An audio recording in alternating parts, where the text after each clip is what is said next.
Дежурная аптека 130-я. Дежурный фармацевт отпускает готовые лекарственные препараты с 21 до 24 часов. Декабрь-январь. Заметно увеличивается количество простудных заболеваний. Особенно настораживают первые случаи гриппа. О том, какие лекарственные препараты можно приобрести в аптеках города, вам расскажет директор аптечного управления Низамова Альбина Витальевна. На сегодняшний день аптечные учреждения обеспечены лекарственными препаратами для лечения и профилактики гриппа. Это в основном, сульфаниламидные препараты, антибиотики. Это уже идет для лечения последствий против гриппа. Но, непосредственно для профилактики гриппа, аптечная сеть, можно сказать, практически не готова. В настоящее время у нас имеется в наличии ограниченное количество препарата Римонт-1. И, ожидаем поступления препаратов интерферона в количестве всего 200 ампул.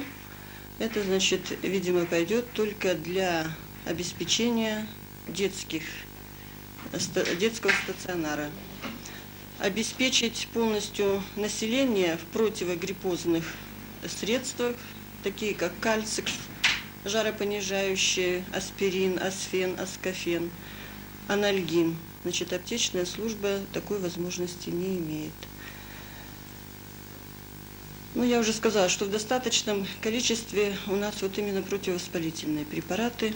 Это уже для лечения последствий гриппа.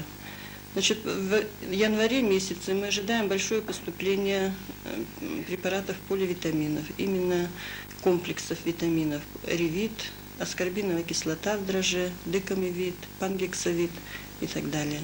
Но это будет в январе, где-то после 10 числа. Для того, чтобы просто хочется предупредить жителей города, что при нынешнем дефиците не нужно его создавать искусственно. Люди покупают у нас препараты, так сказать, в запас. Лекарственные препараты мы не советуем покупать в запас, потому что нужно соблюдать правила хранения. Если не соблюдаются правила хранения, теряется эффективность лекарственного средства. Иногда она полностью исчезает.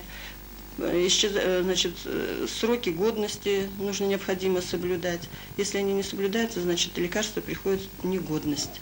Поэтому мы рекомендуем все-таки не делать запасы лекарственных средств, не скупать эти препараты, которые имеются у нас, потому что если бы не скупали, то непосредственно для лечения одного какого-то больного, другого больного, в общем-то, этих ресурсов нам бы хватило. А в таком количестве, как скупают по 5, по 10, по 20 упаковок, естественно, на сегодняшний период мы обеспечить не можем.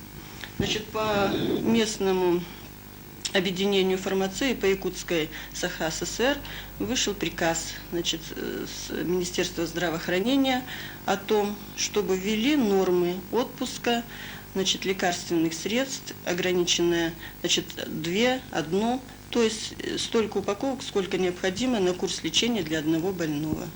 И сократился безрецептурный отпуск. Без рецепта врача ограничили отпуск лекарственных средств.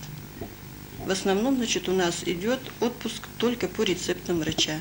На сегодняшний день такие препараты, как мазь Сонареф от гриппа у нас есть, капли в нос, галазолин. От кашля, микстуру от кашля аптечные работники готовят сами.